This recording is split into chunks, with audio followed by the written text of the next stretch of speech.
In 2016, a group of experts got together to try and decide on better ways of diagnosing and referring to children with language disorders. I'm going to tell you about why we did this and how we came to agree on the term developmental language disorder. And I'll say a bit about the criteria that we agreed we would recommend for identifying developmental language disorder. Children's language disorders often go unrecognised, and that's one reason why we started the Rally campaign to raise awareness of language learning impairments. We felt that these children's difficulties were just not being recognised, and one problem was that a whole range of terminology was being used to describe them. So we had terms like specific language impairment, developmental dysphasia, language delay, all being used pretty interchangeably. And when you get that amount of confusion in different terminology, it means that it's just very hard to communicate, it's hard to do research on the topic, and it also means that children don't necessarily get access to services that they should. We used an online method known as the Delfy Process to try and get consensus between experts in terms of the terminology and diagnosis of language disorders in children. We started with a panel of 57 experts, which included a wide range of disciplines. We had psychologists, speech and language therapists, medics, audiologists, teachers, and also representatives of families of children with language problems. And in this process, you start with a set of statements where people are asked to see if they can rate them, and then you can evaluate how much agreement there is about these different statements, and then you go round and round repeating this process until you get reasonable agreement, with people getting feedback between each round so that they can then determine whether or not they want to change their minds. We agreed that the term language disorder should be used for children who had two basic characteristics.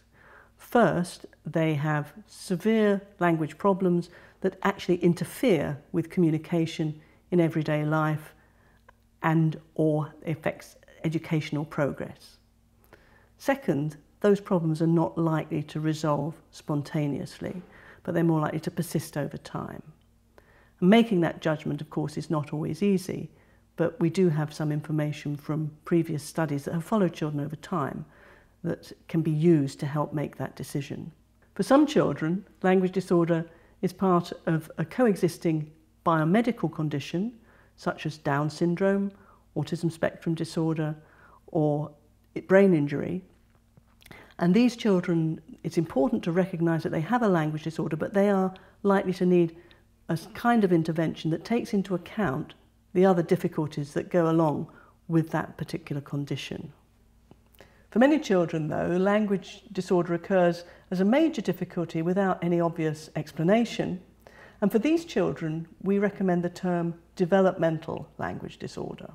In the past, there's been a lot of confusion about the use of exclusionary factors, which have meant that children are only offered help if they have a very specific problem just with language and nothing else.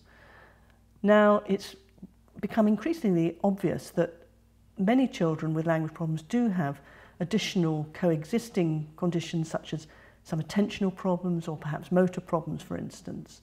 And it seems inappropriate to rule those children out from getting help with their language. And the research literature gives no support to the idea that we should treat those as entirely separate. So our recommendation is that developmental language disorder can be used for children who have additional difficulties in other areas, and those difficulties should be noted but are not used to exclude a diagnosis of developmental language disorder. Developmental language disorder is not one single condition where every child is the same. Children present with a whole range of different types of problem. Language is itself very, very complex and can go wrong in various ways. And so we also recommend that the type of language problem needs to be properly documented. Is it affecting grammar? Is it affecting semantics or use of language or speech sounds, working memory and ability to produce words? In summary, we recommend that the term developmental language disorder be used for children who have persisting problems with language that affect everyday life in the absence of a specific biomedical condition. This is a skim through a very complex topic, but you can read much more about it in open access papers that are available on the web for anyone to read. To help spread the word, please share this with anyone who might be interested. Thank you.